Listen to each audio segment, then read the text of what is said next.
Dès les tiros dit, mais pour moi, tout le écoute du train. Nous les, donc pas vous les. Ou si un zoé wadi, mais nous avons acquis un beau zatolo, beau zaï, mais pour. Bon, et maintenant, il y a un moment. Tout le pour le monde dit.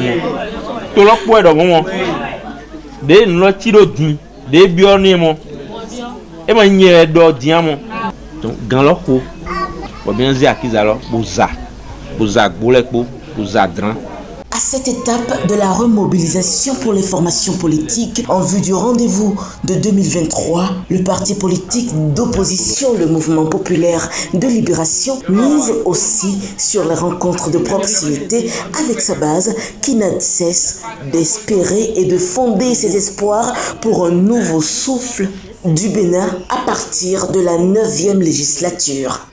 Bon, MPR loin parti bojuro imbo mia khodo de gbazami tome. Bon nous koy nai mi jeune leton. Bon bin baro que minido mais do assemblée. Nai mi jeune lessin gbeido. Bon khode mi ye debo dore cambio e nai basina mi. Bon nous koy nai beneto mi tonton nai dangbo tonton.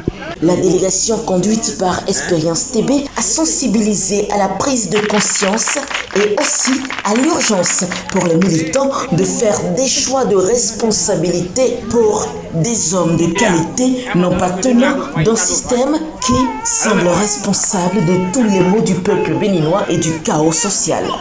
Mais j'ai envie que vous preniez conscience de votre situation. J'ai envie que les femmes, les jeunes, c'est ceux qui vivent le martyre de la gouvernance dans laquelle nous sommes en ce moment-là.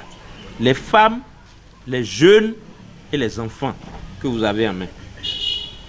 Je souhaite que nous puissions prendre conscience de cette situation et qu'on puisse s'organiser et savoir qui nous allons envoyer à l'Assemblée en 2023 dans les élections qui arrivent. Nous savons tout ce qui s'est passé en 2019. Vous ne souhaitez plus qu'on vive ça, non? Vous voulez que ce qui s'est passé en 2019 là, que ça arrive encore? Vous souhaitez ça? Pour que la misère dans laquelle vous êtes là, et vous êtes venu vous asseoir ici là, que ça continue, il faut que ça change. Au sein du Mouvement populaire de libération, nous voulons que ça change. Et ça doit changer. Merci, grand soeur. Plaider, mi pède badamdi. Ni départ, révolution d'Akode, mina be, to weme kame file, to tangbo kame file. Bon, mais noa, bonoa, ni élection là ko ve ja.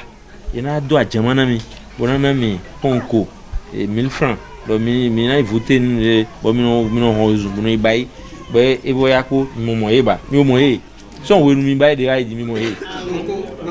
Problème t'es réglé nami. Problème t'es mi no problème nami. Des jadi, mi n'avons bailler mon bas. L'appel au renouvellement de la classe politique à ses contours que tentera d'expliquer le leader de l'opposition béninoise à ce groupe de proximité composé d'hommes et de femmes rencontrés à Dongbo dans l'un de ses périples. Il sera renforcé par son vice-président Billy Ourmansé qui appelle à la force de l'union. Sommes des jadi. Et mais hokole. Mais quoi fi bois doit jamana mile. Et il est maintenant vos zeis fineba. Mais il pour beaucoup mille mes filles. Maman miton les. Grand soeur miton les. Jeune miton les. Des grands doko joko. Des petits mille pour un poulon. Pour grand doko joko. Na mine Bogando, no Rudomi, ne dimité. Saint-Terminant pas. Bon. Toto vite pas. Na moire de me. Bon. Tasle, yema impôt man sou ou gami. Bon. Ema yi, mais mando kwele. Na vokto, impôt sou. Ema yi, pauvreté de me mité. Yena vok tafu, mais mando nde, yena tafu.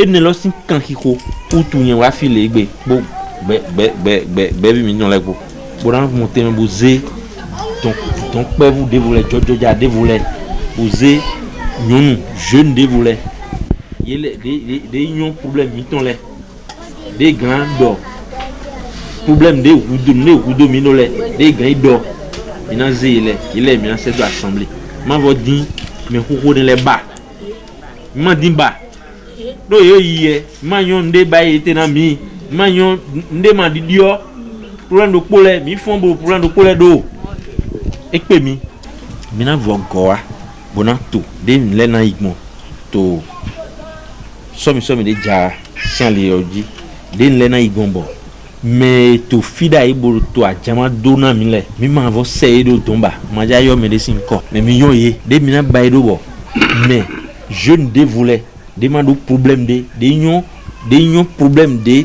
ndeto ou 2000 de union de mina baido 5 termina so to ko bon nombo to vite aussi na mo bon bo ke le na de go pele bo so deja e na yona vic pevi miton le mi le ton egbedi mi o mono o ver o pere mi yo ni mi ganvo corriger nous les pourquoi bas amon au moins na vic pevi de moto alors maintenant grand soeur ti le de mi na ba o so na monter na e mais grand ni tamene le ndino mini ni tame bona do tito de binando bona soye bona tempo bo sisei bo ye ule kede bona yi hobun to assemblée lo mi mo akiza nu ezelo pole yo eno wa ete nu ezelo pole yo ere na wen ayi e ka ze akiza bi yo lo eno si wen ya me po nu e mi jona wa e kana wa po nu e do na mo un tuton do mi wu po e mi na no bo mi we na do mo e ka emele lo die yi fine o e o dandan e na iku kan mi tan mo wi wa me we no na wuzude mo wi wa we na bo mi na do nu kun do besin ko le nu so di do nu le o je kuzu jinu gbo